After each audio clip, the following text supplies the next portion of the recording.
Hello guys, welcome to transcendental elevation. मेरा नाम है व्योम और मैं आप लोगों का बहुत बहुत स्वागत करता हूँ एक नई वीडियो में। ये वीडियो बहुत ज़्यादा रैंडम हो रही है। देखो, कहीं एकदम धूप में खड़े होकर बना रहा हूँ, आंखें भी रंग से निकल रही। तो भाई, इस वीडियो में अगर आपको थोड़ा सा भी लगे कि नॉलेजेबल है या फिर हमें कुछ बेनिफिट हुआ है तो जल्दी जल्दी इसको शेयर कर देना। बस इसको शेयर कर देना और जितने भी आप लोग चाहते हो, जिन लोगों को भी ये वीडियो सुननी चाहिए, उन तक पहुँचा देना।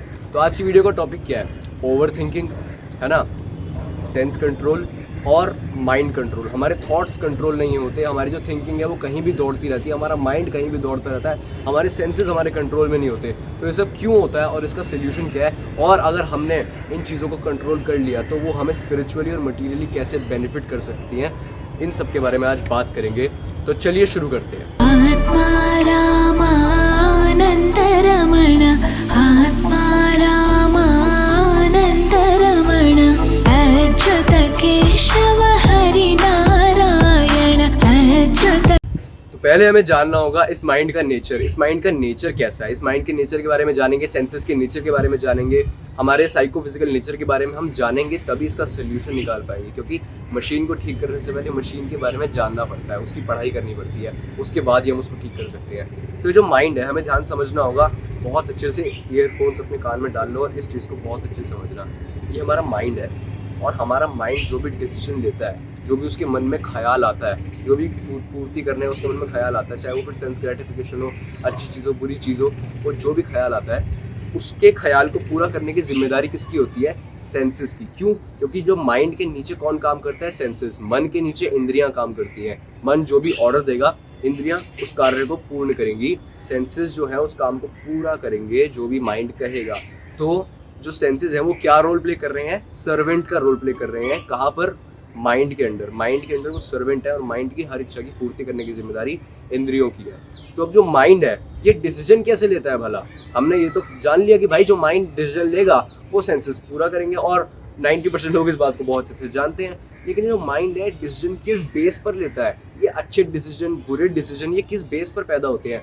ये होते हैं 3 मोड्स ऑफ मटीरियल नेचर। इनके बेस पर ये जो डिसीजंस हैं ये पैदा होते हैं और इनके ही बेस पर जो इंद्रियां हैं वो मन के कार्य पूर्ण करती हैं। जो 3 मोड्स ऑफ मटीरियल नेचर हैं क्या है? सत्व, रजस और तमस। इन तीनों के बेस पर, इन तीनों से डिराइव्ड जो माइंड होता है, ये 3 गुण होते हैं एक मटीरियल वर्ल्ड के एक इंसान में। और ये जो 3 गुण होते हैं, ये सत्व गुणा यानी कि मोड ऑफ गुडनेस, रजस गुणा यानी कि मोड ऑफ पैशन, और तमस गुणा यानी कि मोड ऑफ इग्नोरेंस।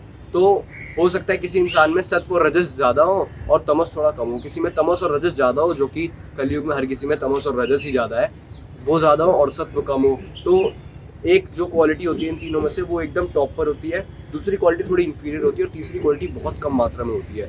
तो हर किसी का साइकोफिजिकल नेचर इसीलिए अलग होता है क्योंकि 3 मोड्स ऑफ मटीरियल नेचर हर किसी के ऊपर जो है वो अलग अलग तरह से कार्य करते हैं उसके लाइफस्टाइल के अकॉर्डिंग। तो कभी अगर आपको चाहिए होगा कि इन जो 3 मोड्स ऑफ मटीरियल नेचर है हमारे अंदर कैसे आते हैं और उनके कैरेक्टरिस्टिक्स क्या है, कौन इंसान कैसा है, तो उसके बारे में कभी सेपरेट वीडियो बना दूंगा। हो सकता है अगली वीडियो में उसके ऊपर ही बना दूँ। तो अब हमें जानना होगा कि इन तीनों मोड्स के ऊपर हमारे जो डिसीजन बनते हैं, जो माइंड हमारा डिसीजन लेता है, उसके बेस पर हमारे सेंसेस कार्य करते हैं। तो सेंसेस माइंड के नीचे काम करेंगे तो जाहिर सी बात है जो ओवर थिंकिंग वाला माइंड है, तो हमारे जो सेंस होंगे, एक ओवर थिंकिंग पर्सन के अंडर जब कोई ओवर थिंकिंग टीम काम करेगी तो जाहिर सी बात है वहाँ तो ब्लंडर ही क्रिएट होगा ना। टीम आपकी कितनी भी अच्छी हो, अगर आपका जो लीडर है वो ओवर थिंकर है तो वो पूरी टीम गिर जाएगी। तो सेंसेस कितने भी परफेक्ट हो, कितने भी कुशल हो अपने आप में, अगर जो माइंड है वो एकदम डिसबैलेंस्ड है और एकदम कुछ भी सोचता रहता है, कहीं भी दौड़ता रहता है, कहीं भी भागता रहता है, तो जाहिर सी बात है जो इंसान है वो बिल्कुल टूट जाएगा।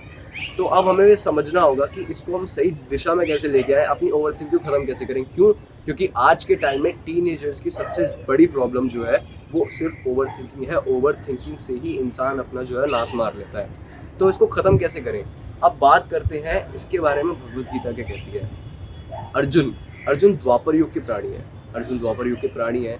तो अर्जुन ने भगवान को बोला इन सब चीज़ों को जानने के बाद कि मुझ में इतनी ताकत है, मेरे पास फिजिकल पावर इतनी ज़्यादा है कि मैं चलती हवा को कंट्रोल कर सकता हूँ, मैं चलती हवा को रोक सकता हूँ, मेरे पास इतनी ज़्यादा ताकत है। क्योंकि अर्जुन इतने ताकतवर थे, अगर वो कभी अपना जो धनुष था उसको उठा के खाली भी चला देते थे ना, बिना तीर लगाए, तो सामने वाली जो टीम होती थी, सामने वाली जो युद्ध करने वाली टीम होती थी ना, उनके सैनिकों के तलवारों के रंग उतर जाते थे, उनके घोड़े घुटने टेक देते थे। इतना मतलब यश था अर्जुन का। और ये अर्जुन क्या बात कर रहे हैं भगवान से कि मैं कितना ताकतवर हूँ, लेकिन मैं अपने माइंड को कंट्रोल नहीं कर सकता। कम ऑन, क्या मैं अपने माइंड को कंट्रोल नहीं कर सकता? तो मतलब ये जो माइंड कंट्रोल करने का कंसेप्ट है, ये सिर्फ अभी के टाइम में नहीं है, पहले के टाइम में भी था। और इतने शक्तिशाली जो इंसान है वो ये बात कर रहे हैं कि मेरा माइंड जो है वो मेरे कंट्रोल में नहीं है, मैं अपने माइंड को कंट्रोल कैसे करूँ? तो इससे बात आपको एक समझनी पड़ेगी कि आप अकेले नहीं हो जिसका माइंड उसके कंट्रोल में नहीं है, आप अकेले नहीं हो जिसका माइंड इधर उधर भागता रहता है। सबका माइंड बहुत जगह भागता है, और उसको कंट्रोल करने के लिए भगवान श्री कृष्ण आगे क्या कह रहे हैं कि हाँ, मैं समझता हूँ कि इस मन को नियंत्रण में करना बहुत ही कठिन कार्य है, लेकिन ये पॉसिबल कैसे है? अपनी इंद्रियों को मेरी सेवा में लगाओ। अब इससे क्या होगा? भगवान की सेवा में इंद्रियों को लगाने से क्या होगा? जाहिर सी बात है, जो आपका मटीरियल नेचर वाला माइंड है उसके सर्वेंट बनी इंद्रियां हैं। अब जब इंद्रियां उस माइंड की जॉब छोड़ के भगवान की जॉब करेंगी, हमारी आंखें भगवान के अर्च विग्रह को देखेंगी, हमारे कान भगवान की सुंदर हरी कथा को सुनेंगे, हमारी जो जुबान है वो भगवान का पवित्र नाम का जप करेगी, तो जो माइंड है वो ये देखेगा जितने मेरे सर्वेंट हैं वो तो भगवान की ओर जा रहे हैं, वो भगवान की ओर जा रहे हैं। तो माइंड के जितनी भी इग्नोरेंस है उसके अंदर, जितना भी मोड ऑफ पैशन है, मोड ऑफ गुडनेस है, वो सब धीरे धीरे कम होगी और वो भी भगवान की तरफ मुड़ेगा। और जब आपका माइंड और आपके सेंसेस परफेक्टली भगवान की तरफ मुड़ जाएंगे, तो वास्तविकता में जो आपका थॉट प्रोसेस है वो आपके कंट्रोल के अंडर आएगा, और आप जितने भी डिसीजन लोगे वो भगवान की टीचिंग्स द्वारा डिराइव्ड होंगे, वो भगवत गीता की टीचिंग द्वारा डिराइव्ड होंगे। तो इसीलिए हमें बहुत बहुत बहुत ज़्यादा ज़रूरी है वैदिक लिटरेचर को पढ़ना, भगवान के जो ऑर्डर्स हैं उनको समझना, उनको मानना, उनको अपनी लाइफ में अप्लाई करना। और माइंड कंट्रोल करने के बाद हमें इससे फ़ायदा क्या होगा? लोग, क्योंकि मटेरियल वर्ल्ड में है ना, हम सबको किसी न किसी चीज़ में फ़ायदा चाहिए। फ़ायदा क्या होगा? फ़ायदा क्या होगा? ये करेंगे तो वो क्या मिलेगा बदले में? तो फ़ायदा क्या होगा? जब आपके सेंसेस आपके कंट्रोल के अंडर होंगे तो आप पता क्या अचीव करोगे? आप अचीव करोगे बाउंड्री लेस थिंकिंग। क्या अचीव करोगे? Boundary less thinking.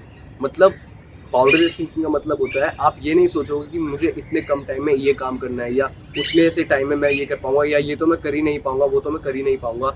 आपको सुख या दुख से कुछ फ़र्क नहीं पड़ेगा, सर्दी या गर्मी से कुछ फ़र्क नहीं पड़ेगा, खुशी या गम से कुछ फ़र्क नहीं पड़ेगा, और आप हमेशा एकदम स्थिर मन के व्यक्ति बने रहोगे। क्योंकि क्या होता है, आज के टाइम में थोड़ी सी खुशी की बात होती है ना, इंसान फटाफट क्या करता है? केक मंगवा लेता है। 1K सब्सक्राइबर हो गए, केक मंगाओ, केक मंगाओ। 1 मिलियन सब्सक्राइबर हो गए, केक मंगाओ, केक मंगाओ, केक काटो, पार्टी करो, ठीक है कुछ चलते हैं, चलो बाहर चलते हैं, चलो थोड़ा सा ब्रेक लेते हैं, भाई अब तो हमने ये हासिल कर लिया, वो हासिल कर लिया। बहुत जल्दी खुश हो जाता है इंसान।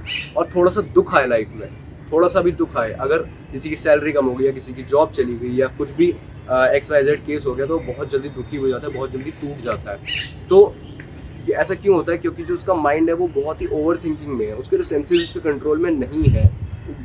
जब भी लाइफ में प्रॉब्लम आती है वो बहुत जल्दी परेशान होता है, जब भी लाइफ में खुशी आती है वो बहुत जल्दी खुश हो जाता है। इसी वजह से उसका जो माइंड है वो कभी बैलेंस होने की कोशिश भी नहीं कर पाएगा। लेकिन वो बैलेंस कब हो पाएगा? जब वो भगवान की टीचिंग्स के अंडर आएगा, और भगवान की टीचिंग्स के अंडर आने के बाद जो माइंड है वो एकदम स्टेबल हो जाएगा। तो ये एक छोटी सी वीडियो, छोटी सी तो नहीं यार, काफ़ी लंबी हो गई है, तो इसको मैं एंड करता हूँ। होप करता हूँ कि आपको बहुत पसंद आई होगी। अगर आपको ये पसंद आई हो, अगर आपको लगा हो कि इसमें कुछ भी इंपॉर्टेंट पॉइंट है, तो प्लीज़ इसको शेयर करना, और हो सके तो इसको लाइक करना, चैनल को सब्सक्राइब करना। Thank you for watching. Hare Krishna.